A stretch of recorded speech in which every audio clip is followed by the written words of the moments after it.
Isa na namang barko sa Red Sea. Lulan ang ilang tripulanting Pinoy. Inatake at pinasabog umano ng grupong Houthi. Malawak at mas matinding pagbaha pinangangambahan sa Navotas at Malabon dahil sa nasirang floodgate na binangga ng barge. Pinipilit na makapasok, sisira na ang gate. Dating Senadora Laila de Lima pinawalang sala ng korte sa pangatlo at pinakahuli niyang drug case. I am now completely free and vindicated.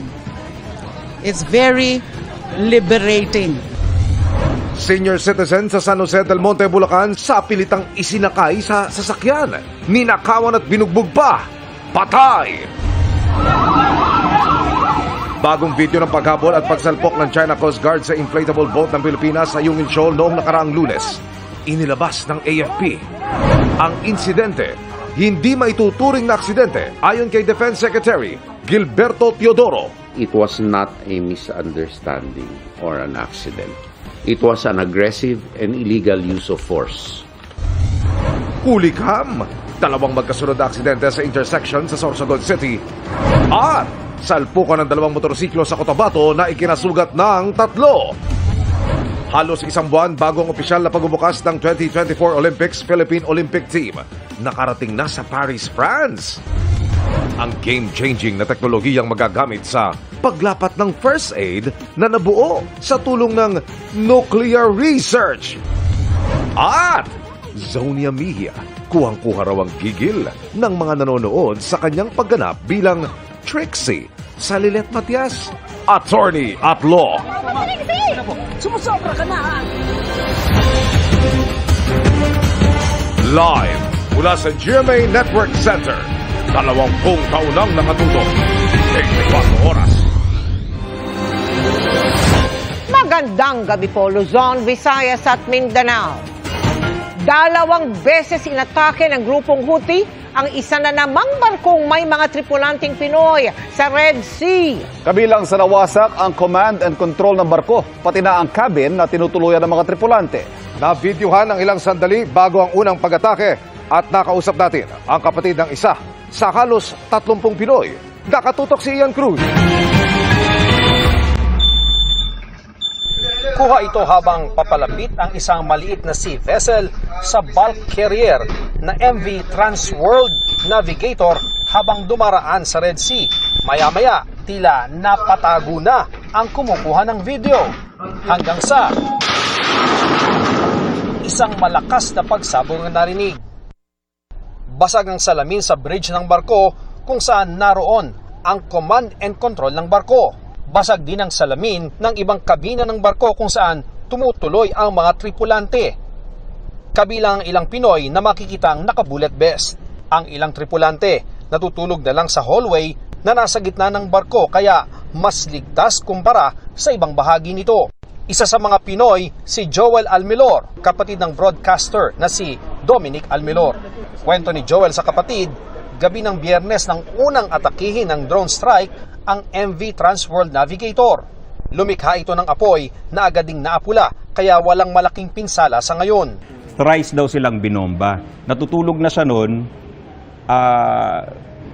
nagising siya ng malakas na pagsabog. So yun, yung 3 beses na yun, talagang parang ako, nung binalita niyo, talagang grabe na yung kaba ko. Umaga kahapon, nang muli raw atakihin ng barko ng isang bangka sa Red Sea. Wala na kaming tigil sa kakaiyak nung araw na yun. Kasi lalo pa nung nakita ko yung video nung umaapoy, parang sabi ko, hindi ko kakayanin na, diba, mamatay yung kapatid ko sa ganyang sitwasyon. Kagabi naman nang ibalita ni Joel na nakaalpas na sila sa high threat area ng Red Sea. Kinumpirma ng Houthi na kabilang ang barko sa 2 inatake nila kahapon gamit ang isang surface boat na walang crew. Pag-aari umano kasi ito ng kumpanyang lumabag umano sa ban pagpasok sa okupadong Palestina. Ayon naman sa Department of Migrant Workers, ligtas lahat ang 27 Pinoy seafarers ng MV Transworld Navigator. May tama raw ang barko nila pero tuloy pa rin sila sa paglalayag. All Filipino crew of 27, ligtas na po sila. The vessel was hit pero not enough to immobilize the ship, so it managed to sail on. And right now it's on safer ground. I just can't say the exact location. Patuloy naman daw na inaantay ng DMW ang latest report ukol sa hinahanap na engineer na sakay ng lumubog na MV Tutor. Para sa GMA Integrated News, Ian Cruz, nakatutok 24 oras. Patay ang isang senior citizen matapos bugbugin ng mga dumukot sa kanya sa San Jose del Monte, Bulacan. Ayon sa mga otoridad, tinitikan siya ng mga suspect bago sapilitang isinakay sa AUV para nakawan. Nakatutok si James Agustin. Kalunos-lunos ang sinapit ng 71 taong gulang na senior citizen na pinagnakawan na binugbog pa sa Barangay Muson proper San Jose del Monte, Bulacan. Sa imbestigasyon ng pulisya, naglalakad ang biktima ng sapilitan daw isakay sa AUV. Nag-counterflow po itong sasakyan. Meron po silang nabanggang motorsiklo. Tapos po yung driver po ng motorsiklo, nakita po, biglang bumukas po kasi yung sasakyan. Nakita po nila na may binubugbog sa loob na isang matanda. Kaya agad po nakakuha sila ng pansin, kaya po hinabol po nila. Ilang metro pa raw ang itinakbo ng AUV hanggang makatakas ang biktima. Humingi siya ng tulong sa gwardiya ng isang subdivision na siya namang tumawag sa pulisya. Inaresto ang driver ng AUV habang nagpulasan ang kanyang mga kasama. Siya rin na nagturo sa ibang suspect kaya naaresto sa hot pursuit operations ng pulisya ang 4 na babae at isang lalaki. Ang biktima naman ay sinugod sa ospital pero binawian ng buhay kalaunan. Nabawi mula sa mga suspect ang mga ninakaw, kabilang ang mahigit 21,000 pesos na cash at iba't ibang alahas na nagkakalaga ng 320,000 pesos. May nakuha ring baril at isang sumpak na kargado ng mga bala. Lumalabas sa investigasyon po namin, ito pong biktima is nagtubos ng mga alahas po sa isang pawn shop. Kaya po siguro natiktikan na itong mga suspect natin. Patuloy na hinahanap ang 2 pa nilang kasabwat. Ayon sa pulisya, kabilang sa isang grupo ang mga suspect na ang modus ay pagnanakawan ng biktima at bubugbugin pa. Nito lang Pebrero may nabiktima rin silang isang retired police officer. Itong mga suspect ay nag-ooperate po dito po sa San Jose del Monte at sa mga karatig pong bayan. Na ang binibiktima po nila ay puro matatanda po. Na kumbaga madali po nilang lokohin at madali po nilang saktan na wala pong kalaban-laban. Nang tanungin ng 2 lalaking suspect kaugnay sa kanilang pagkakaaresto, driver lang po. pero alam mo na yung gagawin nyo na yun. Sa'yo ba nakuha yung baril? Wala kaming baril. No comment to. Todo tanggi rin ang 4 na babaeng suspect na may kinalaman sila sa krimen. Hindi po ako kasama doon, sir. Wala po akong alam. Pero ginawa mo yung Hindi po.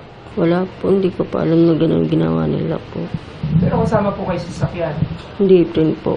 Hindi po kami kasama sa pag-ano dun sa matanda. Anong partisipasyon mo? Ako po, nandun lang po ako sa bahay. Ewan ko kung bakit kami tinuro sa bahay. Maharap ang 6 sa reklamong robbery with homicide, habang ang 2 lalaking suspect ay may karagdagang reklamong paglabag sa Comprehensive Firearms and Ammunition Regulation Act. Para sa GMA Integrated News, James Agustin, nakatuto, 24 oras. Pinangangambahan ng malawak at mas mataas na pagbaha sa Navotas at Malabon kung kailan kasi tagulan saka nawasak ang isang floodgate sa Navotas dahil sa isang sumadsad na barge. Nakatutok si Salima, Refran. Yan, binibira nila, pinipilit na makapasok, sisira na ang gate. Pilit pinasok ng barge na ito ang North Navotas Navigational Floodgate noong June 7 kahit binawalan na dahil low tide. Sumadsad tuloy ito sa floodgate. Sisira na ang gate nito, binibira nila. Sinabihan na ng guard namin na iatras, ayaw. Gusto birahin. Ayan. River Angel. 4 na tugboat ang nagtulong-tulong para maalis ang barge. Pero nasira na ang floodgate na hindi na maitaas kaya nananatiling nakabukas. Ito pa naman ang humaharang sa tubig mula Manila Bay tuwing high tide na maaaring magdulot ng pagbaha sa low-lying barangays sa Navotas at sa katabing Malabon. Ngayon pa lang, may ilang lugar nang may hanggang gutter na baha sa M. Naval, Azucena at Sampaguita Street sa Navotas. May baha na rin maging sa General Luna sa Malabon. Wala nga po kami kasi baka mamaya is lumakas pa yung ulan, tas ganyan yung sitwasyon namin sa mga motor. Mga motor na mababa, hindi makabiyahe. Darating ang bagyuhan. Ngayon pa lang po, dahil nag-high tide, nagkakaproblema na kami. Umaabot na ng lagpas tuhod, hita ang baha. Pag nasira po talaga itong navigate, talagang papasok yung tubig. No? Kahit anong gawin nating pumping, dahil lagpas yung tubig doon sa mga dike po natin. Sa lagay na yan ay hindi pa nakikita ang buong pinsala hanggang di na iaangat ang floodgate. Gagawan muna ito ng paraan ng MMDA. Tutulungan muna through crane na itaas yung navigational gate. Magpupulong din ng MMDA, mga lokal na pamahalaan at ang Shipyard Association bago gawin ito. Kung ano po ang abot ng aming makakayang tulong, tutulong pa rin po kami para masolusyonan. Patuloy naman ang investigasyon sa pagsadsad ng barge sa floodgate. Nakipag-ugnayan na ang MMDA sa may-ari ng barge. Posible po na ang DPWH ay magpadala ng assessment sa kanila para po panagutin doon po sa magiging cost noong pag-repair nito po. Nagpaplano na rin ng mas maganda at climate change responsive na floodgate. Para sa GMA Integrated News, Salima Refra, nakatutok 24 oras. Iginiit ng Pangulo na responsibilidad ng liderato at hindi na maaaring maulit ang nangyari sa Ayungin Shoal na ikinaputol ng daliri ng isang sundalo. Inilabas naman ng AFP ang video ng mabilis na takbo ng bangka ng China hanggang sa sumalpok sa bangka ng Pilipinas. Nakatutok si Joseph Moro. Sa kuhang ito ng pagharang ng China Coast Guard sa resupply mission noong June 17, makikita kung paanong mabilis na hinabol ng inflatable boat ng China Coast Guard ang isang bangka ng Philippine Navy hanggang sa sumalpok ito. Sa lakas ng pagbangga, halos mahulog ang dalawang sakay ng bangka ng Pilipinas. Ang ginawa ng China tinawag na professional at may pagtitimpi ng kanilang foreign ministry. Kahit pa sa parehong punto na putulan ng daliri, si Seaman First Class Underwater Operator Jeffrey Facundo. Dahil sa sakripisyon nga ni Facundo, ginawaran siya ni Pangulong Bongbong Marcos ng Order of Lapu-Lapu na may ranggong kampilan. Ginawaran naman ng Order of Lapu-Lapu na may ranggong kamagi ang 79 na iba pang Philippine Navy at Marines na kasama sa operasyon. Bago nito ay kinausap ng personal ng Pangulo ang 80 sundalo. Sa pagharap ng Pangulo sa mga sundalo dito sa AFP Western Command, sinabi niya na responsableng bansa ang Pilipinas at hindi ito gagamit ng dahas o intimidasyon para makapanakit ng kapwa. Kabilang sa hinarap nila ang panunutok ng mga palakol at matatalas na bagay, pagnanakaw, pang-tear gas at paggamit ng malalakas na strobe lights. I salute the 80 officers and troops who sailed the waters and exercised the greatest restraint amidst intense provocation.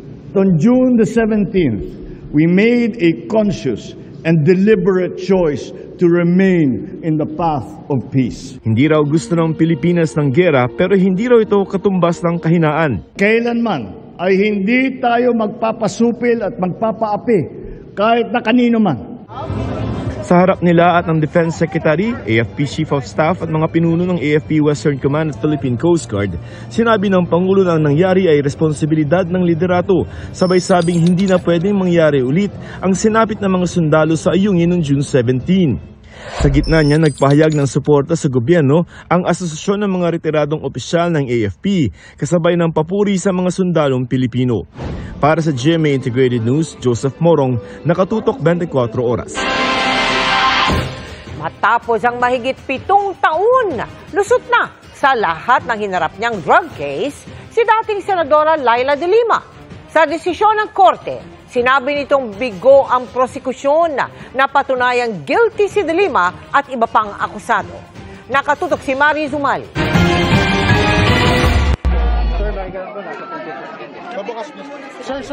Matapos ang 7 taong paglilitis, acquitted o pinawalang sala na si dating Senadora Laila De Lima sa huling natitira sa kanyang 3 drug case. Ito'y matapos pagbigyan ng Muntinlupa Regional Trial Court Branch 206 ang demurrer to evidence na inihain ni De Lima. With the grant of our demurrer to evidence, which is tantamount to acquittal, that means I am now completely free and vindicated. It's very liberating. Ang demurrer to evidence ay motion na inihahain ng depensa kung tiwala silang mahinang ebidensya ng prosekusyon na hindi na nila kailangang magpakita ng sarili nilang ebidensya. Ang ikatlong kaso ay kaugnay sa umano'y pakikipagsabwatan at paggamit sa mga inmates sa iligal na kalakalan ng droga sa Bilibid upang makalikom ng pondo para sa kanyang pagtakbo bilang senador noong 2016. Sa desisyon ni Presiding Judge Hener Guito, sinabi nitong nabigo ang prosekusyon na mapatunayang guilty beyond reasonable doubt ang lahat ng mga akusado. Bukod kay De Lima, acquitted din sina dating opisyal ng Bureau of Corrections na si Franklin Bucayo, ang dating bodyguard ni De Lima na si Ronnie Dayan, dating aide na si Jonel Sanchez, at dating police asset na si Jose Adrian Dera. Pebrero 2017 na arestuhin si Nooy Senador De Lima para sa kasong pakikipagsabwatan umano sa mga drug dealers sa loob ng Bilibid nung siya'y Justice Secretary pa. Una na rin siyang na-acquit sa 2 iba pang drug case laban sa kanya. Matapos ang mahigit 7 taon, sinabi ngayon ni Presiding Judge Guito na maaari na raw niyang ma-enjoy ang ikangay unmitigated freedom. 6 na taong nakulong sa De Lima bago napayagang makapagpiyansa ng 1 taon. I respected the rule of law. Despite the pain and the injustice of it all, I confronted the charges head-on and I went through and endured the whole process. Panahon ni dating Pangulong Rodrigo Duterte ng kasuhan at makulong si De Lima. Kay Ginoong Duterte, kayo ngayon ang mananagot sa mga kasalanan niyo sa taong bayan. Isa lang po akong biktima. Libo-libo mga Pilipino ang pinaslang nila nung nakaraang madugo at peking war on drugs. Nandyan ang ICC. Tumutulong po tayo. I've been saying that na handang-handa po ako na tumulong talaga sa ICC para makamtan ang hustisya ng mga naging biktima. Sinusubukan pa ng GMA Integrated News na makuha ang panig ng dating Pangulo. Ang mga taga-suporta ni De Lima nagbunyi sa desisyon ng korte. Pinag-aaralan naman ng kampo ni De Lima ang mga kasong ihahain nila at mga magiging susunod na hakbang. Ang prosekusyon naman, we are not discounting the possibility of exhausting all proper legal remedies. Para sa GMA Integrated News, Mariz Umali, nakatutok, 24 oras. Ibinasura din ng Quezon City Regional Trial Court Branch 76 ang kaso ni dating Senadora Laila De Lima na disobedience to summons. Kaugnay ito ng reklamong inihain ng liderato ng Kamara noong 2016 dahil sa umano'y pagpayo nito sa dating bodyguard na si Ronnie Dayan na huwag dumalo sa investigasyon ng Kamara sa iligal na kalakalan ng droga sa Bilibid. Nasa kote ng NBI ang umano'y fleet card hacker na nakakulimbat ng mahigit 14 na milyong pisong halaga ng diesel. Nakuha rin sa kanya ang ilang drug paraphernalia, pati peking ID. Nakatutok si John Consulta. Bit-bit ang search warrant. Pinasok ng mga tauhan ng NBI Counterintelligence Division ang bahay na ito sa Pasig City. Habang kinokompronta ng NBI agent ang target ng operasyon, biglang tumunog ang cellphone na ginagamit umano ng suspect sa illegal na transaksyon. In his possession. May nakita ring drug paraphernalia sa kanyang sofa, pati na rin sa inodoro na ayon sa NBI ay tinangkang i-flash ng suspect.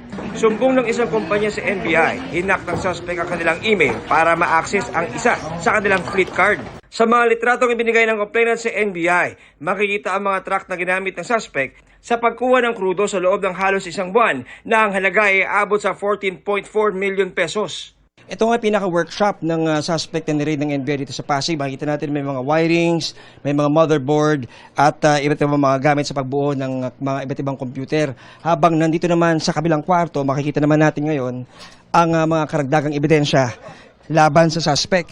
Kabilang dito itong counting machine, mga hard drives at ang pinaka-importante raw dito, mula sa 1, 2, 3, 4, 5, 6, 7. Yung dulong cellphone ay ang siyang pinaka-importante raw dahil yun naglalaman ng mga ebidensya laban sa suspect. So at the time of their access, the perpetrators were able to modify a lot of things inside of the system. There's a purchase of gasoline of more than 1,000 liters. Sometimes may 5,000 or more pa po within a few hours. After this gasoline has been processed, they will store it and then they will sell it to a much lower rate po. Ang na-recover na passbook ng kalibin ng suspect, makikitang may pumasok na 4.7 million pesos noong panahon na naganap ang pangahak. Wala po akong ginawa. Sinubject namin siya sa examination. He was found positive for na using drugs. So we charge him for possession of paraphernalia and use of dangerous drug. Also, identification cards from the LTO were found in his possession. Peki rin. We also charge him. Naarap sa reklamong computer-related fraud at falsification of public documents ang suspect. Patuloy naman ang pagkasagawa ng forensic examination ng computer at gadgets ng suspect para malaman kung ano pang mga kumpanya ang kanyang nabiktima. Para sa GMA Integrated News, John Consulta, nakatutok 24 oras. Sa isang exclusive interview, inilatag ni Vice President Sara Duterte ang mga programang iminumungkahi niyang ipagpatuloy ng papalit na Education Secretary. Sinagot niya rin kung kumusta ugnayan nila ngayon ng Pangulo. Nakatutok si Marisol Abduraman. Tapos ng aming pag-uusap. So how's your relationship now? I would believe we are still friendly with each other on a personal level na. Ganyan na ang paglalarawan ni Vice President Sara Duterte sa ugnayan nila ni Pangulong Bongbong Marcos na naging katikat niya noong 2022 elections. Kasunod yan ang pagbibitiw niya sa gabinete ng Administrasyong Marcos, particular bilang Education Secretary at NTF-ELCAC Chairperson. Wala pa rin paliwanag kung bakit siya nagbitiw mula sa kanya o sa palasyo. Pumunta ako sa opisina ni Pangulong Marcos at sinabi ko sa kanya, dala ko yung resignation letter ko. And maayos naman yung kanyang pagtanggap. Wala ring tugon nang subukan naming hinga ng reaksyon ang First Lady na dati na nagsabing hindi nagustuhan ang pagbatikos ng pamilya ng bise sa Pangulo. Pero ang dating kapartidong si House Speaker Martin Romualdez, nire-respeto raw ang desisyon ng bise. We miss the closer interactions that we had during the campaign. But nonetheless, there's politics and there's personal and we only wish the Vice President nothing but the best. Sabi ng bise, tuloy pa ang kanyang trabaho bilang Education Secretary, lalo't wala pa siyang kapalit. May mga mungkahi rin siya sa susunod na kalihim na mga nasimulan niya na pwedeng ituloy. Hindi pa tayo tapos sa review ng grades 11 and 12 na curriculum, so kailangan natin matapos yon. Kailangan natin i-address yung employability ng ating grade 12 graduates. Yung pangarap natin na maging universal yung feeding, school-based feeding program. Para sa GMA Integrated News, Marisol Abduraman. Nakatuto, 24 oras. Happy Monday, chika mga kapuso! Mabilis na chikahan agad tayo para updated sa showbiz happenings. Miss Americana meets the Royals. Sa IG post ni Taylor Swift, nakipag-groovy siya with Prince William, Prince George, and Princess Charlotte sa kanyang Eras Tour in London. Kasama din sa photo ang real-life boyfriend ni Swift na si Travis Kelce. Like a bridge over troubled water, I will lead you. Another kilig moment ang hatid ng performance ni Asia's romantic balladeer Christian Bautista kasama ang 90s boy band na All for One sa Indonesian leg ng kanilang 30th anniversary world tour. Ilan sa kinanta nilang songs ay Beautiful Girl, Since I Found You, at The Way You Look at Me. Going international na ang Running Man Philippine star na si Buboy Villar. Bebida kasi si Buboy sa Japanese movie na Dito. Tungkol ito sa isang boxer sa Japan na i-revive ang kanyang career sa Pilipinas. Abangan! Pagkatenga ng aplikasyon para sa pensyon, idinulog kay Kapuso Action Man. Mga Gamit ang nawawalang pageant contestant mula Pampanga, natagpuan sa sunog na sasakyan sa Tarlac. Ilang taga Marinduque kung saan unang naitala ang kaso ng Q fever. Sinusuri na kung nahawa ng sakit. Intense na eksenang nauwi sa pisikalan. Paano pinaghandaan ni Bea Alonso at kanyang co-stars sa seryeng Widow's War? Tutukan lahat ng yan sa pagbabalik ng 24 oras.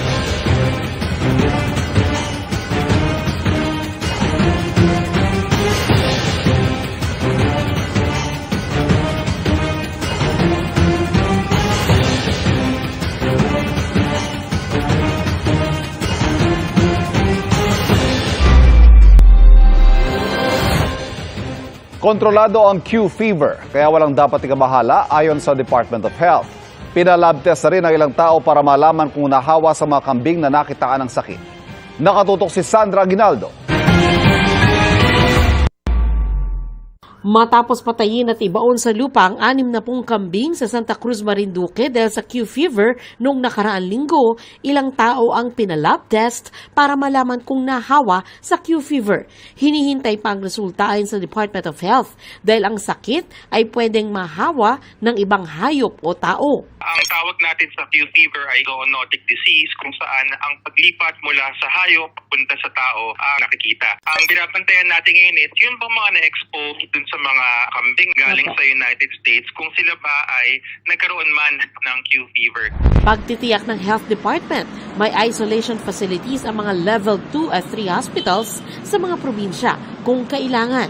Ang mga na-expose sa hayop na may Q fever, maiging i-report agad kung meron siyang sintomas na nararamdaman. Ang mga sintomas niya ay typically mild and also non-specific. Ano yung mga sintomas na yun? Yung lagnat, yung pagkapagod, sakit ng ulo, pagkaduwal, or pagsusuka. Pero sabi ng DOH, walang dapat ikabahala.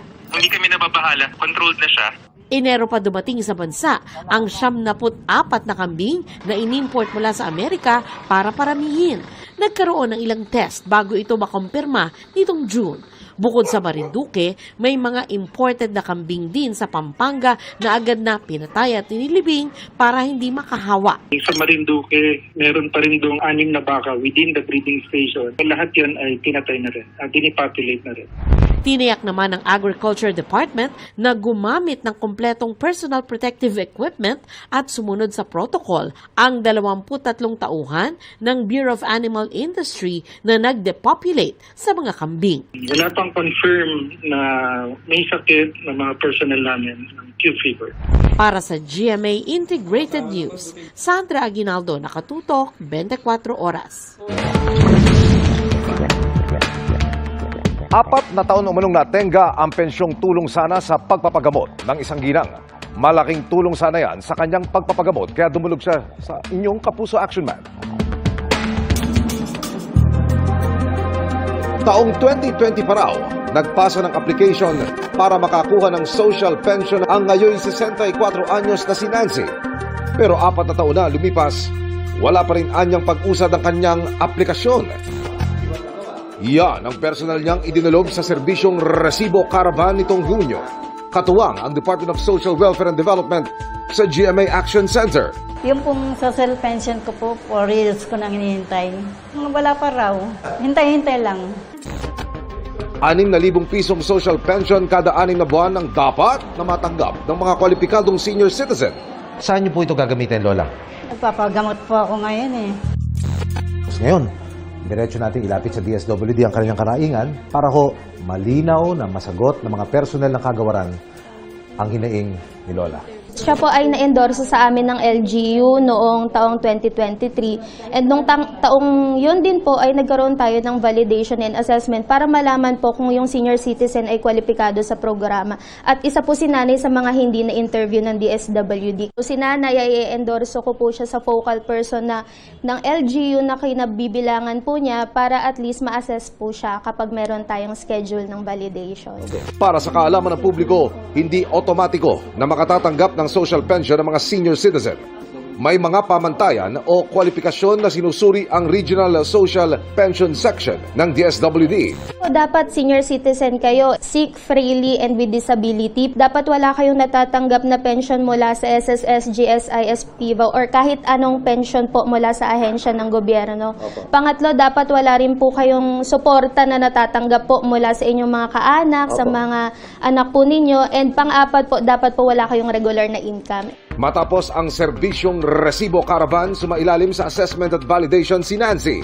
Good news dahil kwalipikado siyang makatanggap ng social pension at nasa huling proseso na ng eligibility check. Bibigyan po siya ng notice kung kailan at saan po niya matatanggap yung pension niya.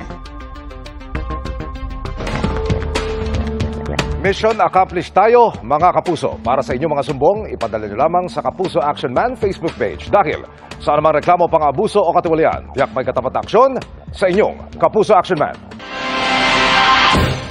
Natagpuan sa isang sunog na sasakyan sa Kapas sa Tarlac ang ID at iba pang gamit ng isang nawawalang pageant contestant mula Pampanga. Biyernes pa hinahanap ng kanyang pamilya ang 26 na taong gulang na si Geneva Lopez. Gayon din ang nobyo niyang Israeli. Pakapas Tarlac daw ang paalam ng dalawa para tignan ang bibilhing lupa. Sabado naman, ang madaling araw nang respondihan ng Bureau of Fire Protection ang nasusunog na SUV. Kinumpirma ng mga kaanak ni Lopez na kay Geneva ang ilang gamit dito ayon sa Kapas Police. Nagpunta na sa kanilang tanggapan ang mga katatagpuin ni Lopez at kanyang nobyo. Bine-verify na ang kanilang mga statement. Patuloy ang paghahanap sa dalawa. May big-time oil price hike na naman bukas. Piso at 75 sentimong taas presyo sa kada litro ng diesel. Piso at 40 sentimo naman ang dagdag sa kada litro ng gasolina. May dagdag sigil din na piso at 5 sentimo sa kada litro ng kerosene.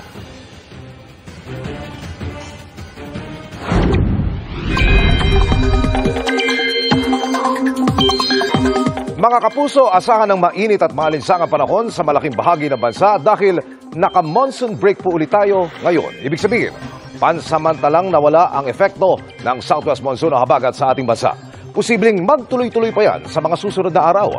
Paliwanag ng Pag-asa, lumihis papalayo sa bansa ang ihip ng habagat dahil nakakatak ito ng namumuong sirkulasyon malapit sa Vietnam. Sa ngayon, nagbabalik ang easterlies o yung mainit na hangin galing sa Pacific Ocean.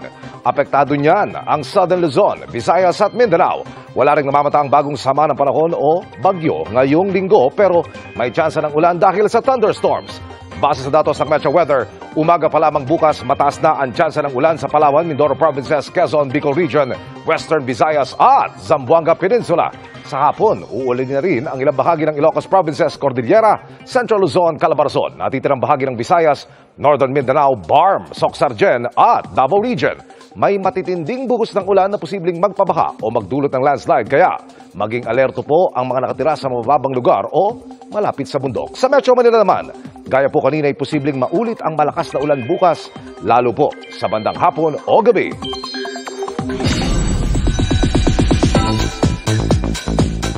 Sa mga na-high blood sa royal blood, asahan ng mas intense na eksena spin-off nitong Widow's War. Si Bea Alonzo proud na proud sa kakaibang kwento ng pagmamahal sa pamilya pati na sa galing ng kanyang co-stars. Makichika kay Nelson Canlas.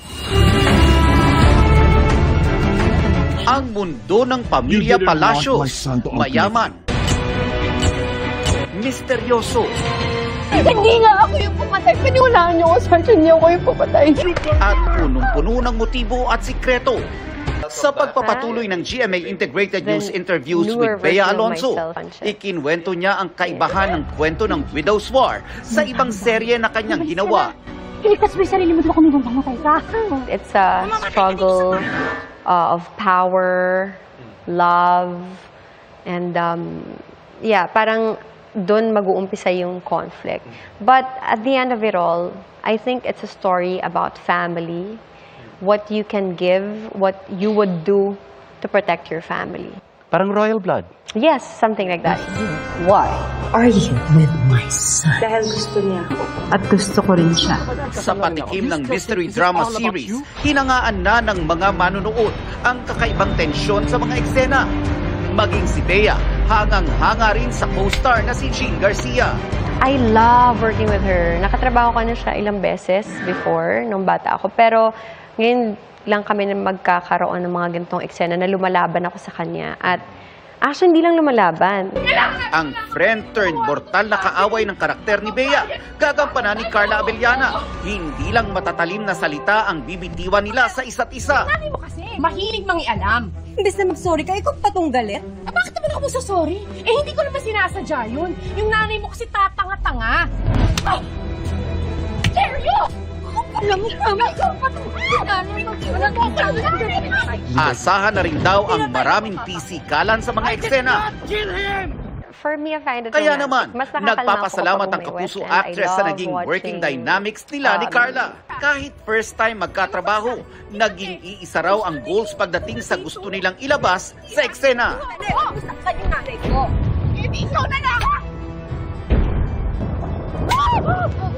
We respect each other as actors and alam namin kung saan ba yung boundaries and everything. And Carla's very professional.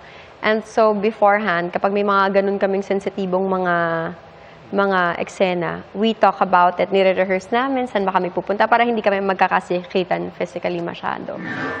Nelson Canlas, updated sa Showbiz Happenings. Tutukan ang latest sa mga pambato ng Pilipinas sa 2024 Paris Olympics ngayong nasa France na sila. Ang regalong handog ng Kapuso Foundation na magtatawid ng ginhawa sa ilang taga-Oriental Mindoro. At ang pagkaladkad ng bus sa isang nakahintong motorsiklo sa Quezon City. Yan at iba pa mga balita sa pagbabalik ng 24 oras.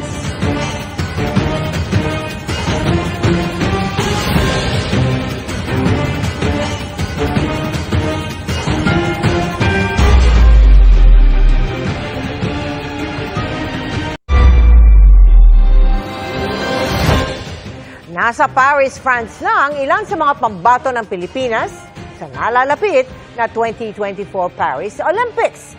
Wala pa man yan, may tila pampabuenas na back-to-back gold ang pole vaulter na si EJ Obiena. Nakatutok si Mav Gonzalez. Nakarating na sa Paris, France ang Philippine Olympic Team na kakatawan sa bansa sa 2024 Paris Olympics. Kabilang sa mga atletang Pinoy na nauna nang lumipad doon ang magsisilbing Philippine flag bearers na sina Nesty Petesio at Carlo Paalam. Ang kapwa nila boksingerong sina Hergy Bacyadan at Ira Villegas, weightlifters Elrin Ando, John Februar Ceniza at Vanessa Sarno at ang kauna-unahang Pinay rower na sasabak sa Olympics na si Giovanni Delgaco. Kasama sa delegasyon sina Philippine Olympic Committee President Abraham Bambol Tolentino at Paris Olympic Chef de Mission John Vic Remulla. Sa videong kuha ni Elrin Ando, hindi pinalagpas ng ating mga atleta ang pagkakataon para maglakad-lakad muna at enjoyin ang tanawin sa City of Metz, kung saan isang buwan silang sasalang sa training camp bilang paghahanda sa Olympic Games.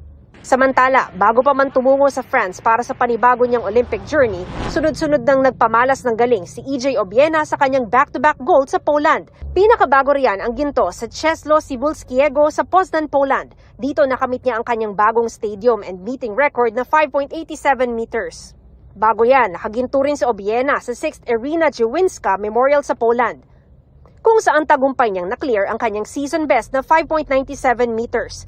Sa ngayon, hindi bababa sa 15 atleta ang kakatawan sa Pilipinas sa iba't ibang sports sa 2024 Paris Olympics na opisyal na magbubukas sa darating na July 26.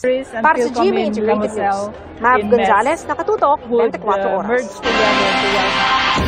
Dadalhin na sa Metro Manila para maimbestigahan ang isang tauhan ng Pogo sa Porac na nagtangka umanong lumabas ang bansa mula sa Davao Airport.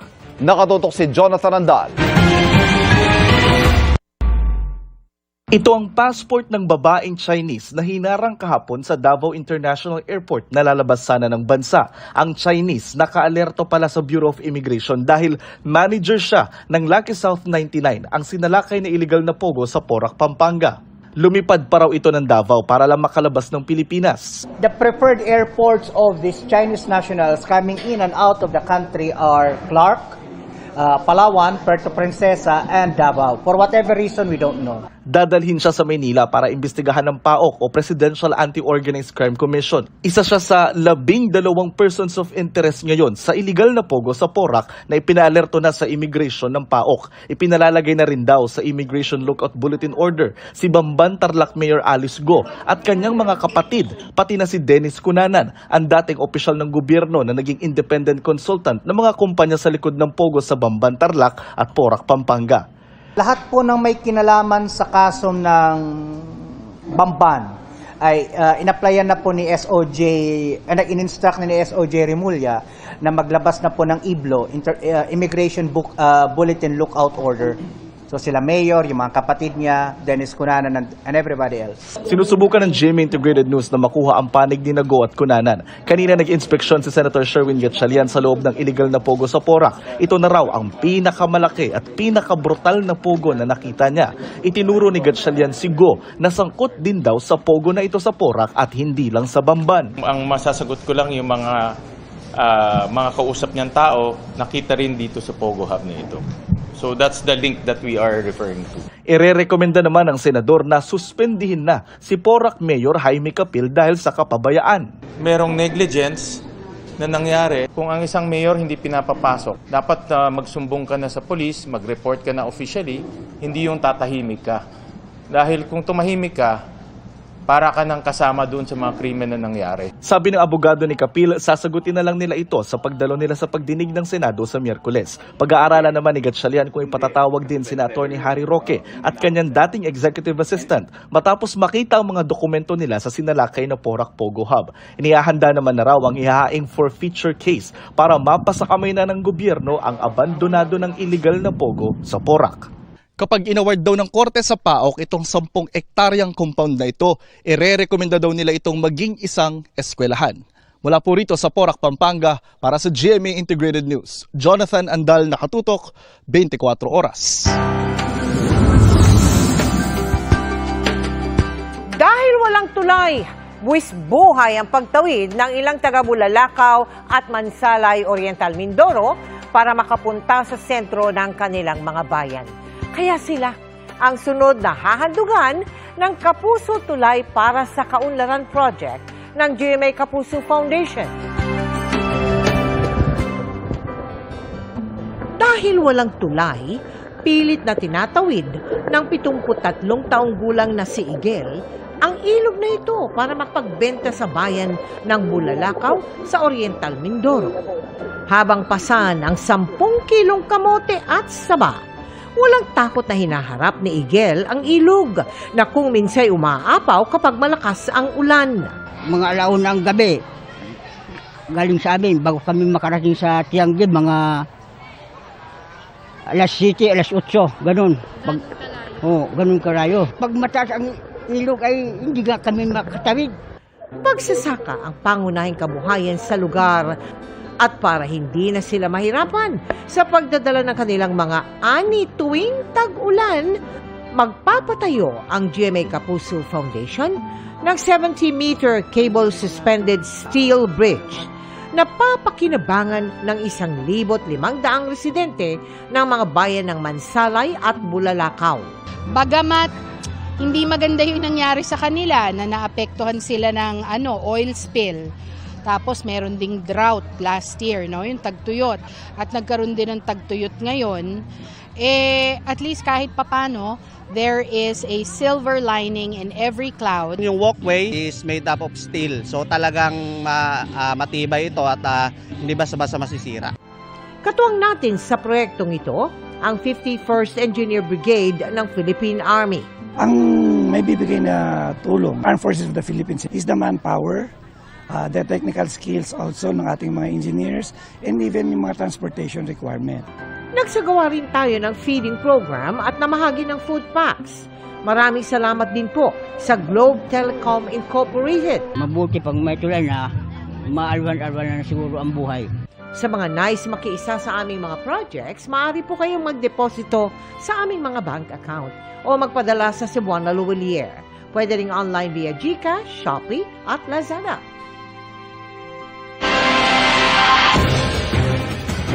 Kung noong una ay sinasabi ng gobyerno na posibleng misunderstanding o aksidente ang enkwentro ng Philippine Navy at China Coast Guard sa Ayungin Shoal noong nakaraang Lunes, hindi na raw ganito ang kanilang tingin ngayon.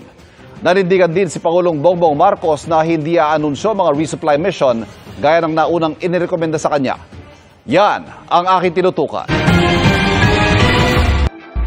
You know, this was probably a misunderstanding or an accident. Ito ang pahayag ni Executive Secretary Lucas Bersamin noong Biyernes nang tanungin kung may tuturing na armed attack ang marahas sa paghaharap ng Philippine Navy sa RORE mission sa BRP Sierra Madre noong June 17. Matapos ang pagbisita ng Pangulo sa mga tropa ng Philippine Navy na nakaharap ng China Coast Guard, ito na ang tingin ng gobyerno sa insidente sa Ayungin Shoal. We have now come to the conclusion that it was not a misunderstanding or an accident. We are not downplaying the incident. It was an aggressive and illegal use of force. Pero ang nangyari, hindi pa raw ito maaaring tawaging armed attack na kondisyon para maigit ng Pilipinas sa Mutual Defense Treaty at idepensa ito ng Amerika. National definition ng armed attack. It is the use of military force and excessive harsh use of force that could trigger collective self-defense. Even doon sa Article 51 ng UN Charter at saka doon sa MDT, hindi siya magpo-fall sa definition ng armed attack. Hindi rin inaprobahan ng Pangulo ang rekomendasyon ng National Maritime Council matapos sila magpulong nitong Biyernes na i-anunsyo ang mga regular na RORE mission na isa sa nakita nilang paraan para maiwasan ang tensyon.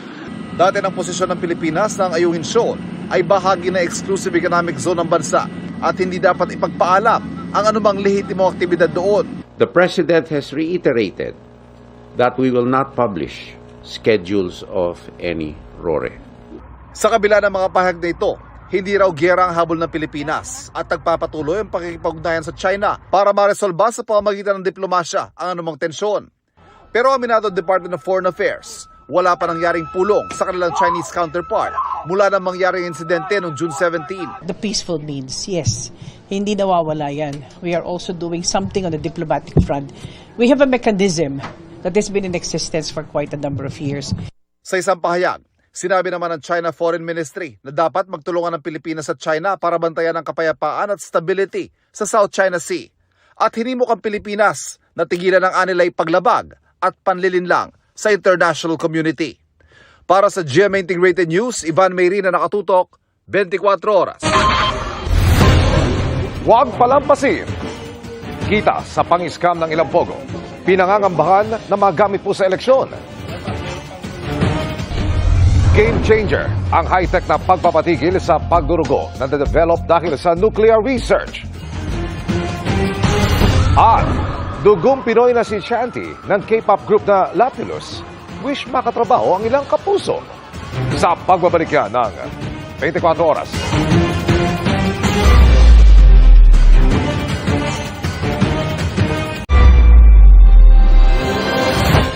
Dalawang magkahiwalay na aksidente ang nahulikam sa mga intersection sa Sorsogon.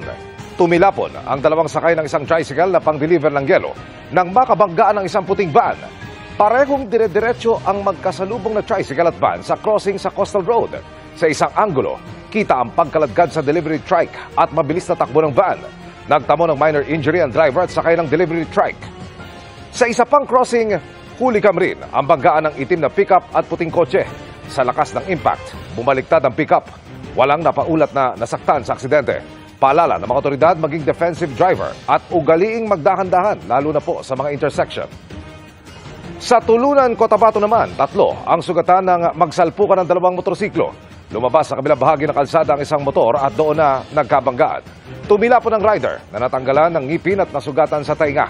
Dinala sa ospital ang iba pang sugatan. Iniimbestigahan pa nangyaring aksidente. Lumabas sa imbestigasyon ng pulisya na konektado ang mga Pogo Hub sa Bambantarlac at Porac, Pampanga. Pinangangambahan namang magamit sa eleksyon ang kita sa pang-i-scam ng mga illegal na Pogo. Nakatutok si June Veneracion. Scamming activities ang kabilang sa mga sinisilip na aktibidad ng mga illegal na Pogo sa Pilipinas. Batay sa datos ng Presidential Anti-Organized Crime Commission o PAOK, sa isang buwan, mahina ang 2 bilyong pisong kita ng isang illegal na pogo mula sa scamming activities. Ngayong malapit na ang midterm elections, posibleng magamit daw ito para magpapanalo ng kandidato gaya ng pera mula sa illegal na sugal at droga, ayon sa Department of Interior and Local Government. Whether we like it or not, sa totoo lang, kuminsan itong mga perang illegal na ito'y ginagamit to prop up candidates. At yun na masaklap po rito. All of these things could possibly affect an election. Sabi ng Presidential Anti-Organized Crime Commission, malaking problema para sa gobyerno kapag may nakalusot na kandidato na pinondohan ng pera mula sa illegal na pogo. Ang isang corrupt na politiko, kung siya ang alkalde ng isang bayan, hindi mo na kinakailangan mag-apply ng kahit ano pang dokumento, you can just operate anytime. Bulag, pipi, bingi ang isang corrupt na politiko kapag nasusuhulan ng mga magpupugo. Kasunod naman ng mga nadiskubring illegal na pogo sa Central Luzon.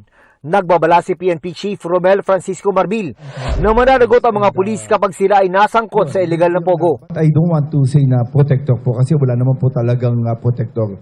We have our integrity monitoring and group na nag-check po dun sa mga tao natin. Lumabas naman sa investigasyon ng Criminal Investigation and Detection Group na konektado ang Pogo Hub sa Banban at Porac. Pero hindi muna nito inilatag ang koneksyon ng dalawa habang nagpapatuloy ang investigasyon. Sa Pogo Hub sa Porac, lumutang ang mga hinala na may mga foreign spies sa Pilipinas matapos ma-recover ang mga Chinese military uniform. Pero sabi ng CIDG, parang ang nakikita namin dito ay mga souvenir na ginagamit ng mga Chinese nationals dun sa Porac. But we are not discounting the possibility na may iba pang reason. Para sa GMA Integrated News, June Veneracion, Nakatutok, 24 Oras.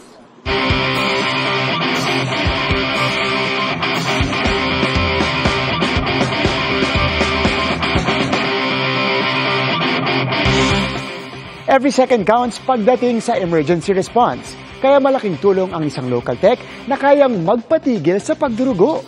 Na-develop ito gamit ang nuclear research at mas mura sa mga gawang abroad. Tara, let's change the game with this life-saving innovation.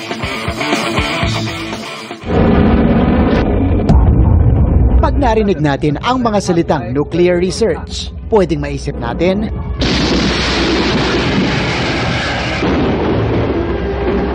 weapons of mass destruction.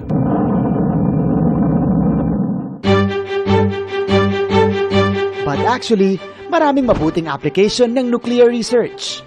Mga kapuso, nandito tayo ngayon sa DOST Philippine Nuclear Research Institute para malaman ang game-changing innovation nila sa healthcare. When you say nuclear, ang pumapasok agad sa isip siya, nuclear weapons. So here, we use nuclear technology, radiation, in order to develop materials, functional materials for different uses. Meron pang agriculture, pang health. Ang isa sa latest cutting-edge innovation nila, ang new hemostat technology. Isang first aid device na ginagamit sa injuries para tumigil ang pagdugo. Looks like brown sugar.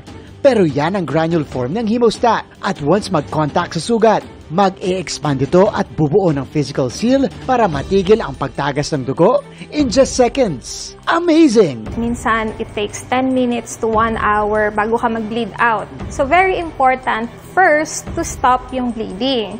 And then, kailangan it's strong enough para matransport natin ang ating pasyente.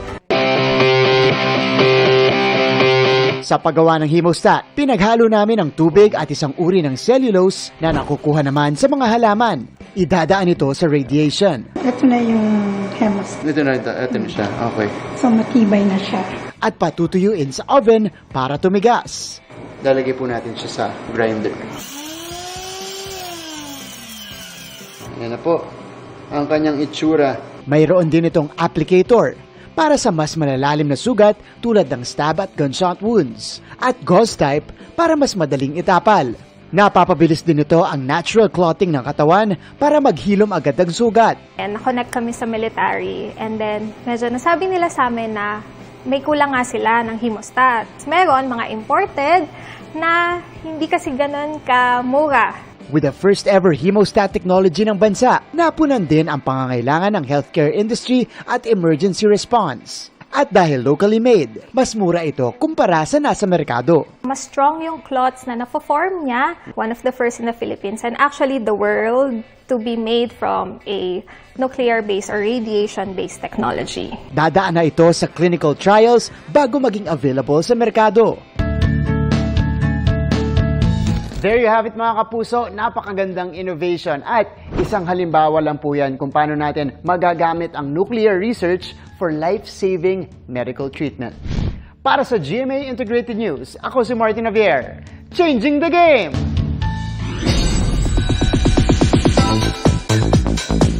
May well-deserved break ang K-pop group na Lapillus sa kanilang second anniversary, kabilang ang Pinay member na si Shanti. Kaya magpo-focus muna siya sa local projects at excited makatrabaho ang ilang kapuso star. Makichika kay Aubrey Carampel. Habang nakabreak sa activities sa member of the K-pop group Lapillus, nakafocus daw muna ngayon si Shanti as a sparkle artist. Bukod sa guesting sa iba't ibang kapuso shows, gusto raw ni Shanti na bumalik sa pag-arte. Ang wish daw niyang makasama. Siyempre, si Miss Marian Rivera po talaga yung pangarap ko. And of course, yung friend ko rin po dito, si Zonia Mejia. We've been friends po from a very, very long time. For a very long time, so it would be really nice to work with her also. Kasi siyempre, matagal-tagal na rin po since yung last acting experience ko, project ko. So I have to refresh my mind and everything. Naghahanda na rin daw si Shanti para sa pagdalo niya for the first time sa GMA Gala next month. Looking forward na raw siyang ma-meet doon ang fellow Kapuso stars. Isasama ko na rin yung pagka-fangirl ko po sa mga GMA artists. Gusto ko pong magpa-picture sa lahat po ng mga kilala ko pong celebrities po sa GMA. I'll take that opportunity. Nitong June 20, nag-celebrate ang kanyang grupong Lapillus ng kanilang second anniversary since their debut in 2022. Naka-break din daw ngayon ang iba pang Lapillus members, kaya nag-celebrate lang daw sila online with their fans. I'm glad that they get to rest and be with their family. Pero yun nga lang, of course, there's a side of me na sayang kasi hindi ko sila kasama na mag-celebrate. Pero I'm happy naman na yung mga Lapis sa social media, sobrang supportive nila and they keep sending their love. Hoping si Shanti na magkaroon ng bonggang comeback ang Lapillus soon. Aubrey Carampel, updated sa showbiz happening. Up next, pagganap ni Zonia Mejia sa kanyang character sa Lilet Matias, pinuri, pero kinaiinisan din. Bakit? Non-stop ang pagtutok dito lang sa 24 oras.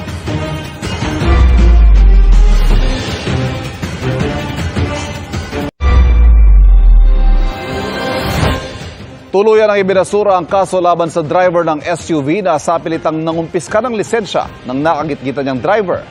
Nangyari po yan noong nakarang taon sa gitna ng C5 sa bahagi ng Taguig.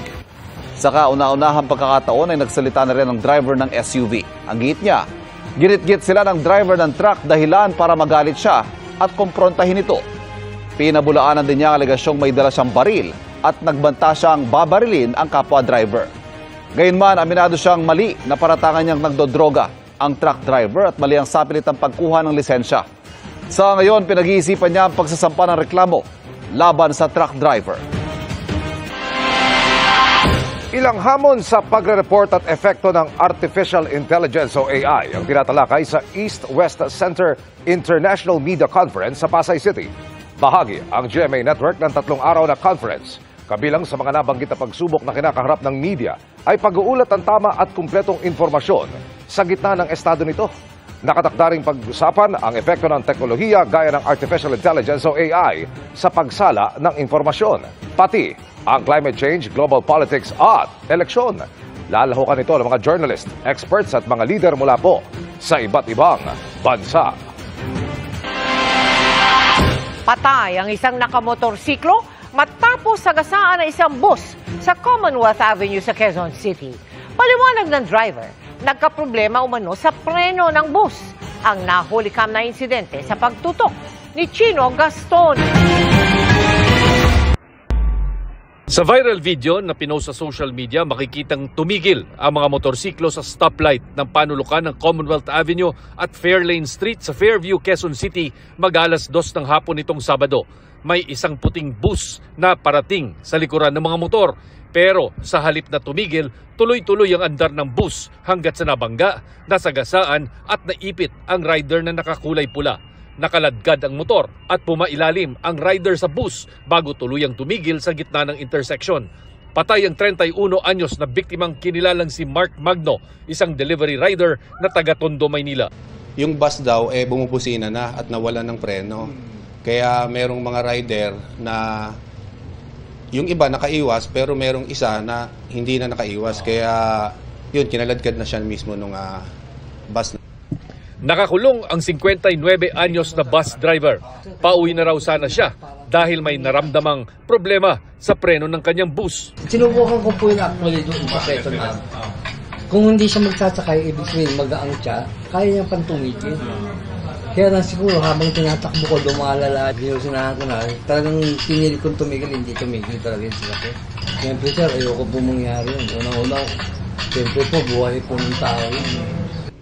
Na-inquest na ang suspect na nahaharap sa kasong reckless imprudence resulting in homicide at damage to property. Para sa GMA Integrated News, Shino Gaston nakatutok, 24 oras. Posibleng hindi maabot ngayong Hulyo ang target na halos 30 pesos na presyo ng kilo ng bigas base sa pakikipag-usap ng agri-sector sa liderato ng Kamara. Pero asahan daw na magmumura pa rin ito. Nakatutok si Tina Panganiban Perez. 40 hanggang 46 pesos kada kilo muna ang inaasahan ng Philippine Rice Industry Stakeholders Movement o PRISM kasunod ng pagbaba ng taripa sa imported na bigas sa 15% mula 35%. Mas mahal kung premium. At yung mga premium rice po natin nasa mga 47, 48. Siguro po pinakamahal na po yung 50. Malayo ito sa unang July target na binanggit ng liderato ng Kamara na mas mababa sa 30 pesos kada kilo. Pero sabi ng Speaker, posible pa rin yan ngayong taon. Malapit na rin din po. Sa mga Kadiwa stores, we are going to be hitting the 29 range very soon. 29 pesos, no? Kada kilo by August, no? Handa raw makipagtulungan ng PRISM, bagamat may panawagan noong una na ipagpaliban ng pagbaba ng taripa. Pero mungkahi nila, Makausap din ng ating mga exporting countries na hindi po sila mag-take advantage. Pero ang ibang grupo, tuloy ang pagtutol sa pagbaba ng taripa. Ang matatamaan talaga yung mga magsasaka natin dito sa local. Around mga 500,000 farmers ang estimate namin na madi-displace. Magsasapa po kami this week ng petisyon po sa ating pong Korte Suprema para pigilin po agad itong pagpapatupad po ng EO 62 na nagpapababa po ng taripa po sa bigas. Pagtiyak ng Kamara at National Food Authority o NFA, tuloy na susuportahan ng mga magsasaka na binibigyan ng bahagi ng pondo mula sa nakukolektang taripa mula sa imported na bigas. Ang NFA naman po hanggang ngayon ay kasalukuyan pa rin namimili. Patuloy lang ginagawa ni NFA ang kanyang mandato para ma-increase pa natin yung buffer stock natin. Dahil paparating na rin po ang La Nina. Para sa GMA Integrated News, Tina Panganiban Perez, nakatutok, 24 oras. The inis is real sa character ni Zonya Mejia sa Afternoon Prime series na Lilet Matias, Attorney at Law. Dahil effective ang pagganap, may mean comments na siyang natatanggap. May chika si Aubrey Carampel. I would never let a trying hard, low-life, nobody like her do that to me. Kasunod ng mga nakakagigil na eksena ni Moira ng abot kamay na pangarap. Ganito! Isa na namang karakter sa GMA Afternoon Prime ang pinanggigigilan ng maraming kapuso.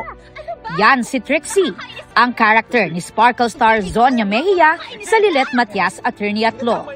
Dahil sa nakakainis na role, marami raw natatanggap na mean comments si Zonya mula sa netizens. Pero hindi raw niya ito pinepersonal at ginagawa pang inspirasyon sa kanyang pagganap as a first-time kontrabida.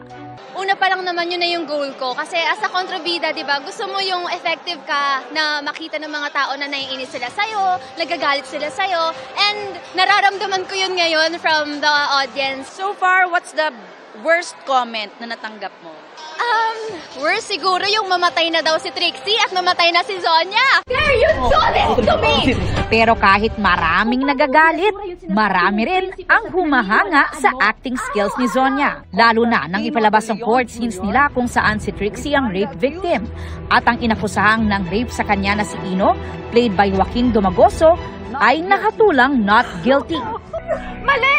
Mali yung desisyon nyo! No! No! Mali! Mali! Mali yung desisyon mo! Na-rape niya ako! Di ako nagsisinungaling! Ma'am, hindi ako nagsisinungaling! Na-rape ako na lalaking yan! Sa episode na ito, ramdam din daw ng mga manonood ang bigat ng pinagdadaanan ni Trixie. Yung na-touch talaga ako, nakita nila na sabi nila is deserve ni Trixie ng hustisya, na hindi niya nagiging ganyan lang siya kasi nasaktan siya, and walang taong, kahit sino man ang tao ang deserve na maka-experience ng ganyan. Na yung babaeng nakita mo dun sa korte. Very inspiring naman daw para kay Zonya ang pagganap ni Joe Berry as Attorney Lilette. Dahil sensitibo rin ang mga kaso sa serye, lagi raw silang may nakaantabay na abogado sa set para konsultahin sa kanilang mga ginagawang eksena sa korte. This week, dapat naman daw abangan ang isa na namang kontrobersyal na kasong hahawakan ni Attorney Lilette, kasama naman si National Artist for Film and Broadcast Arts at nag-iisang superstar na si Nora Honor. Ito naman murder case, so very controversial din siya, kaya kailangan abangan ng mga tao. And madami pang eksena si Trixie na mga away siya. Aubrey Carampel, updated sa showbiz happenings. At yan ang mga buwan naman akong chika this Monday night. Ako po si Iya Arellano. Miss Mel, Ivan, Emil. Salamat sa iyo, Salamat, Iya. Iya. At yan ang mga balita ngayong Lunes. Ako po si Mel Tiangco. Ako po si Ivan Mayrina. Para sa mas malaking misyon, Para sa mas malawak na paglilingkod sa bayan, ako po si Emil Sumangil. Mula sa GMA Integrated News, ang News Authority ng Pilipino, nakatuto kami 24 oras.